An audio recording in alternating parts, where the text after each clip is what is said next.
Good morning, students. Myself, Rekha Sharma, and I am taking online class of BSc Part 1st, Semester 1st, Paper 3rd, Physical Chemistry.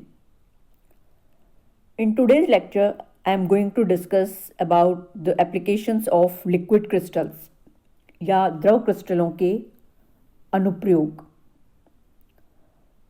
द्रव crystals या liquid crystals के कुछ विशेष गुण होते हैं, जैसे प्रकाशिक या ऑप्टिकल और वैद्युतीय या इलेक्ट्रिकल गुण आदि। इन विशिष्ट गुणों के कारण लिक्विड क्रिस्टल्स का अनेक क्षेत्रों में उपयोग किया जाता है। फॉर एग्जाम्पल, स्नेहक के रूप में या एज अ लुब्रिकेंट।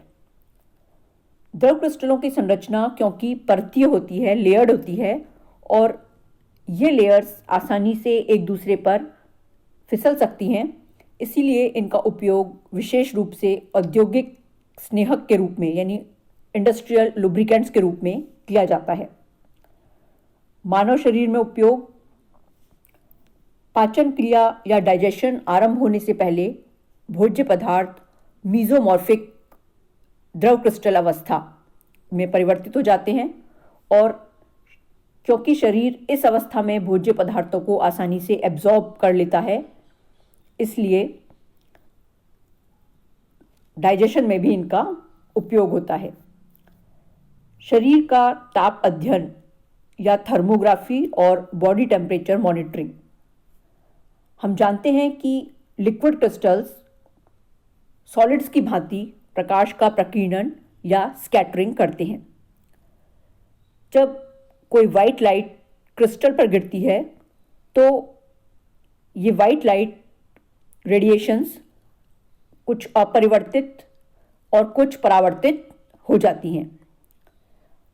परावर्तित विकिरणों या रिफ्लेक्टेड रेडिएशंस का पूरक रंग ही क्रिस्टल का रंग दर्शाता है। जब टेम्परेचर बढ़ाया जाता है तो इन अणुओं की लेयर्स के बीच की दूरी बढ़ती जाती है, जिससे रिफ्लेक्टेड रेडिएशंस का कलर भी परिवर्तित हो जाता है।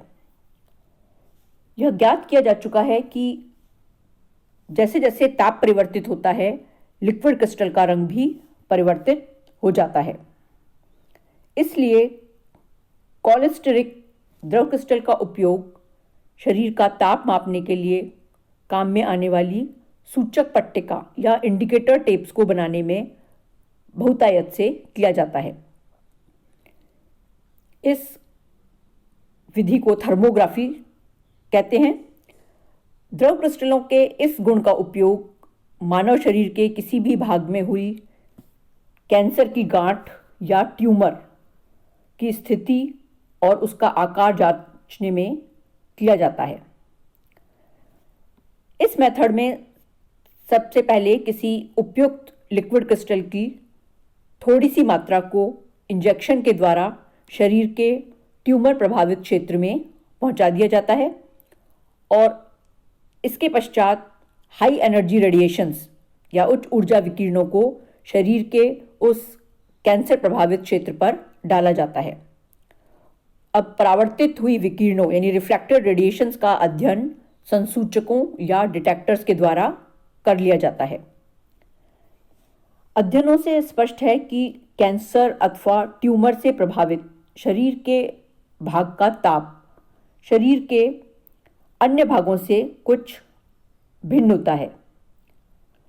इसीलिए परावर्तित विकिरणों की तरंग दैर्घ्य या वेवलेंथ भी भिन्न होती है, और इसी कारण हमें भिन्न भिन्न रंग के विकिरण प्राप्त होते हैं।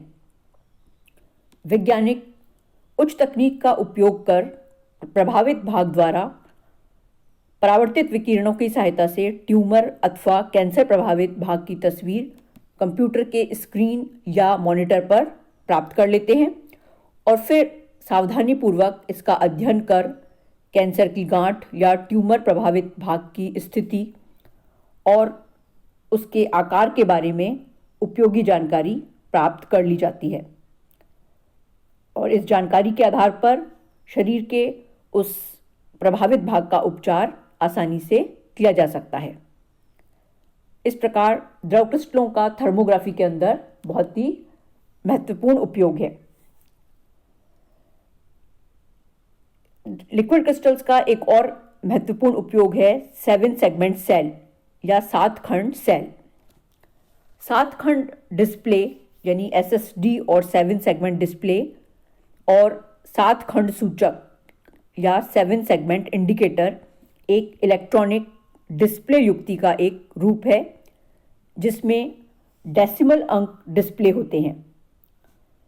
लिक्विड क्रिस्टल्स का उपयोग इन 7 खंडी सेल को बनाने में किया जाता है।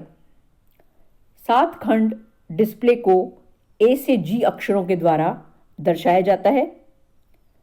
इसमें से असमाकल अंकों यानी नॉन इंटीजर अंकों को डिस्प्ले के ऐच्छिक डेसिमल बिंदु यानी डेसिमल पॉइंट जिसे कि 8वां खंड कहते हैं DP से दर्शाते हैं। ये 7 खंड सेल 7 छड़ रूपी LED यानी लाइट एमिटिंग डिस्प्ले या LCD लाइट क्रिस्टल डिस्प्ले तत्व होते हैं। इनकी 8 जैसी आकृति में 2-2 ऊर्ध्वाधर खंड यानी 2-2 वर्टिकल कॉलम्स और एक क्षैतिज खंड या हॉरिजॉन्टल कॉलम एक मध्य में और एक नीचे होता है। चित्र में इस 7 सेगमेंट सेल के 8 अंक को दर्शाया गया है। इस प्रकार एकल बाइट यानी सिंगल बाइट में खंड GFEDCBA और ABCDEFG के रूप में होते हैं। प्रत्येक अक्षर एक विशेष खंड या सेगमेंट को दर्शाता है। यदि 7 तत्व सक्रिय यानी एक्टिवेट होते हैं तो हमें संख्या 8 जैसे दिखाई देते हैं। जब कुछ तत्व सक्रिय होते हैं और कुछ नहीं तो संख्या 0 से 9 तक कोई भी अंक प्रदर्शित किया जा सकता है।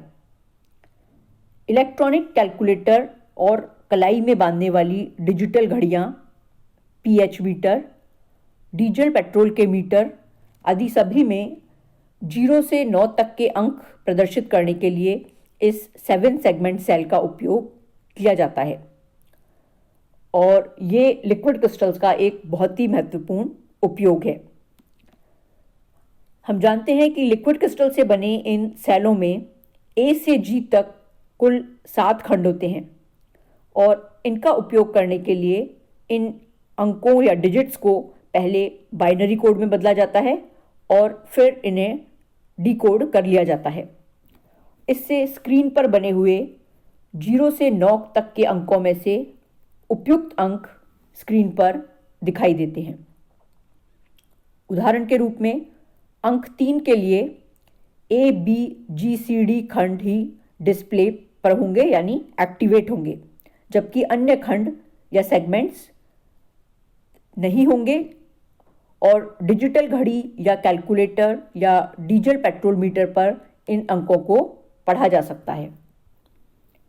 आजकल प्रत्येक क्षेत्र में इन डिजिटल इंस्ट्रूमेंट्स का उपयोग बहुतायत से किया जाता है।